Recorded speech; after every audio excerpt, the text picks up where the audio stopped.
Throughout human history, power has been a force as enigmatic as it is absolute. We often think of kings as inheriting their thrones through a simple line of succession, father to son, dynasty to dynasty.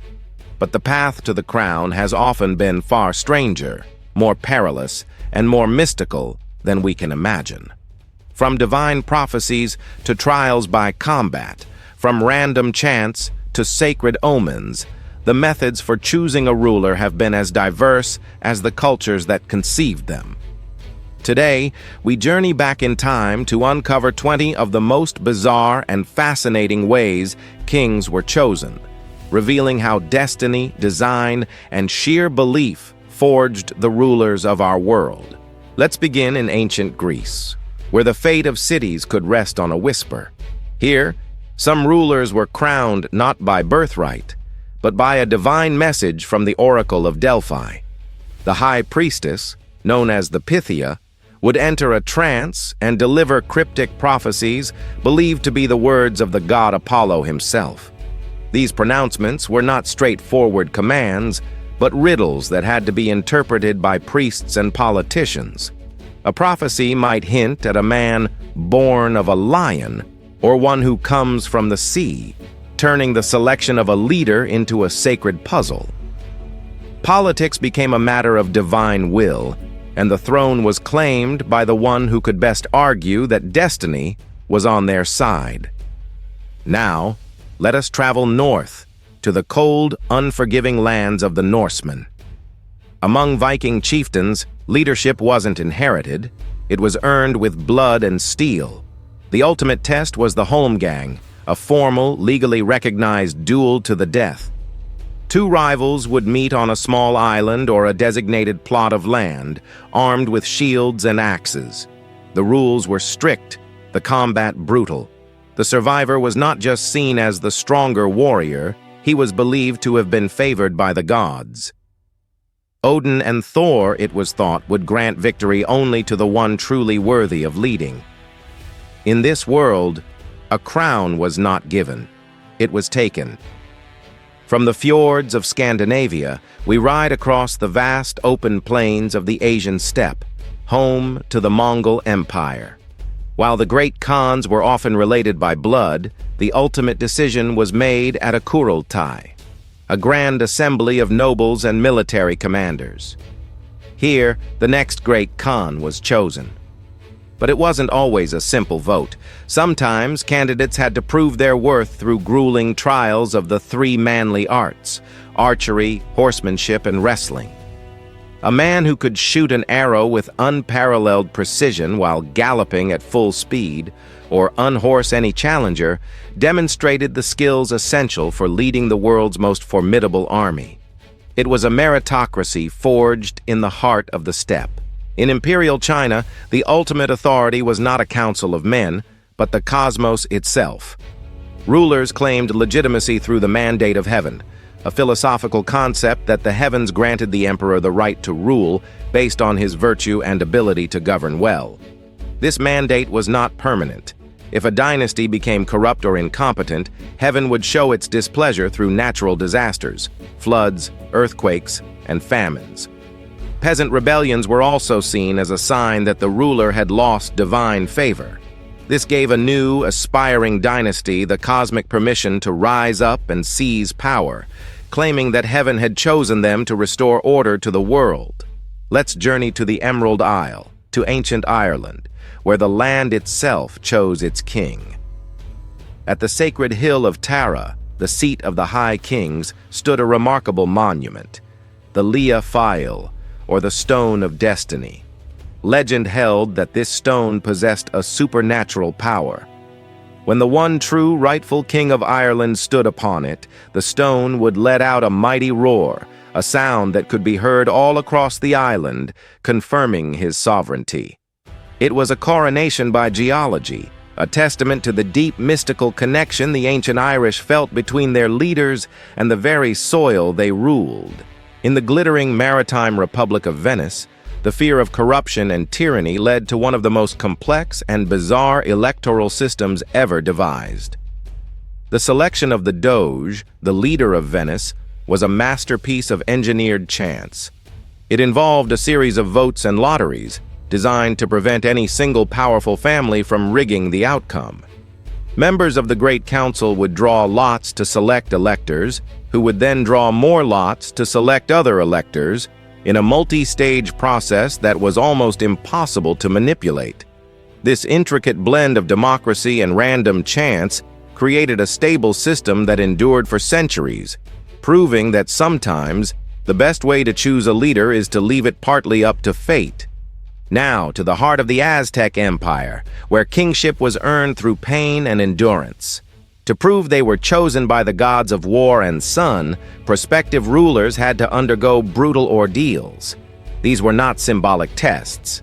Candidates would engage in prolonged fasting, sometimes for days on end, and perform acts of ritual bloodletting, piercing their own bodies to offer their life force to the deities. They also had to prove their courage in ritual combat. These trials were designed to show that the future Tlatoani, or ruler, possessed the divine fortitude to lead a people who saw sacrifice as a sacred duty. In the ancient kingdom of Egypt, where pharaohs were considered living gods, the path to the throne could sometimes begin in the world of dreams. Priests, who held immense influence, would interpret dreams and omens as messages from the gods. A vision of a hawk landing on a particular man's shoulder, or a dream in which the god Horus pointed to a successor, could be declared a divine proclamation. In a society where the line between the physical and spiritual was blurred, a new pharaoh could be anointed because the gods had whispered his name in the dead of night. Further east in Japan, the emperor's legitimacy came not from choice or trial, but from a single, unbroken divine lineage. The imperial family was believed to be directly descended from the sun goddess Amaterasu. This sacred bloodline was the sole qualification for the chrysanthemum throne. As a result, even an infant could become emperor. Their power was not derived from their ability or their wisdom, but from the simple fact that a deity's blood flowed through their veins. They were a living god, a ruler by birth, not by merit or conquest. In West Africa, the power of the Ashanti king in modern-day Ghana was embodied by a single sacred object, the golden stool. According to tradition, this stool was not made by human hands but descended from the heavens itself, landing in the lap of the first Ashanti king. It was believed to contain the sunsum, or the soul, of the entire Ashanti nation. The king was not just a ruler, he was the custodian of this divine object.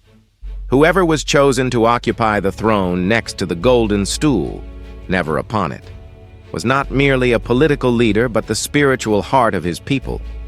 Among the Zulu people of southern Africa, choosing a new king was a matter of reading the language of the natural and spiritual worlds. When a king died without a clear heir, a council of elders, the keepers of tribal wisdom, would look for signs. They believed the ancestors communicated their choice through omens, the behavior of cattle, the patterns of a thunderstorm, or even unusual birthmarks on a potential candidate. The process was a spiritual investigation, not a political debate. The elders weren't deciding who should rule.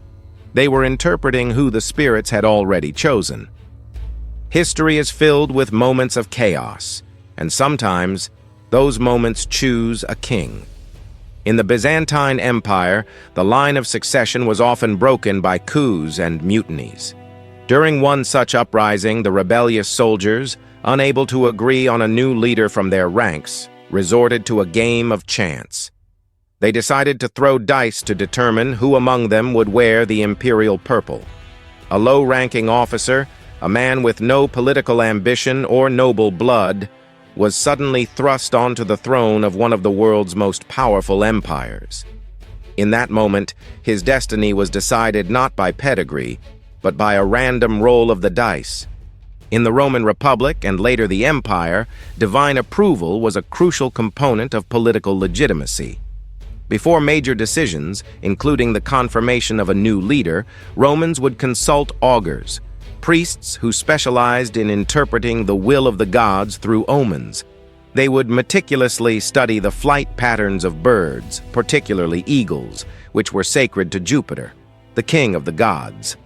The direction they flew, the number of birds, and their behavior were all read as signs of divine favor or disapproval. A bolt of lightning at a crucial moment could also be seen as Jupiter's direct intervention, validating one candidate over another. In the soaring Andes Mountains, the Inca Empire maintained what they believed to be a bloodline of divine purity. The Sapa Inca, the emperor, was considered a direct descendant of Inti, the sun god. To keep this sacred lineage undiluted, it was tradition for the emperor to marry his own full sister. Their children were seen as the purest embodiment of the sun's divinity, and from them, the next ruler was chosen. This royal incest was not a matter of personal choice or romance. It was a sacred political strategy designed to preserve the divine connection that legitimized the entire empire. Across parts of Central Africa, the concept of divine kingship was tested through elemental ordeals. To prove their supernatural right to rule, chosen candidates had to perform acts that defied the laws of nature. A man might be required to walk across a bed of burning coals without being harmed, or to hold his breath underwater for an impossibly long time. Surviving these trials was seen as undeniable proof that the candidate was protected by the spirits and possessed a power beyond that of ordinary mortals. They had mastered fire and water, the very elements of creation, and were therefore fit to rule over people. In the high plateaus of Tibet, the concept of leadership transcended a single lifetime. The ruler, the Dalai Lama, was not chosen but found. He was believed to be the reincarnation of his predecessor, the Bodhisattva of compassion, returning to guide his people. Upon the death of a Dalai Lama, senior monks would begin a search for his successor, guided by visions, prophecies, and sacred signs. They would look for a young child who bore certain physical marks and could recognize objects belonging to the previous Dalai Lama. This mystical process could take years, a spiritual quest to find a king who never truly died. Perhaps the most harrowing path to a throne was one that led directly to a grave. In ancient Mesopotamia, and in some pre-Roman European cultures, a strange ritual unfolded. A temporary king, often a criminal or a commoner, was chosen to rule for a short period, sometimes a single year, sometimes just a day. This sacrificial king enjoyed all the luxuries of royalty, but his reign had a predetermined end. At the conclusion of his term, he was ritually slain. This act was believed to appease the gods, absorb any impurities in the kingdom, and renew the cosmic order, ensuring a bountiful harvest and prosperity for the true king who would then resume his rule. Not all ancient rulers were chosen by gods or destiny. Among some Germanic and Celtic tribes, leadership was a more democratic affair. When a new king was needed, the warriors of the tribe would gather. The candidates would be presented, and the warriors would choose their leader by acclamation, shouting, cheering, and banging their swords against their shields. The chosen man would then be lifted onto a large shield and paraded above the crowd. His authority came not from divine right, but directly from the consent and support of the men he would lead into battle. Even a feat of legendary endurance could win a man a crown. According to one medieval Norse saga, a chieftain won his kingdom not in battle, but at the feasting table. To settle a dispute over leadership, all the rivals agreed to a drinking contest. One by one, they succumbed to the potent mead, until only one man remained standing. His victory was seen as a sign of superior strength, stamina, and fortitude, the essential qualities of a Viking leader. He had outlasted all others, proving his worthiness to rule, one drink at a time. As we have seen, the throne of destiny has been claimed in countless ways. Power has been won through combat and chance, by prophecy and by poison, through bloodlines and through dreams. Each crown carries a story, a unique blend of ritual, belief, and raw ambition. These strange and varied paths to power reveal a fundamental truth. A king's authority has always been built on a story that his people believe. The throne, it seems, has always been half destiny and half magnificent, elaborate design. Thank you for joining us on this journey through the strange coronations of history. If you found these stories as fascinating as we did, please like this video and subscribe to our channel for more explorations into the hidden corners of our past. We'll see you next time.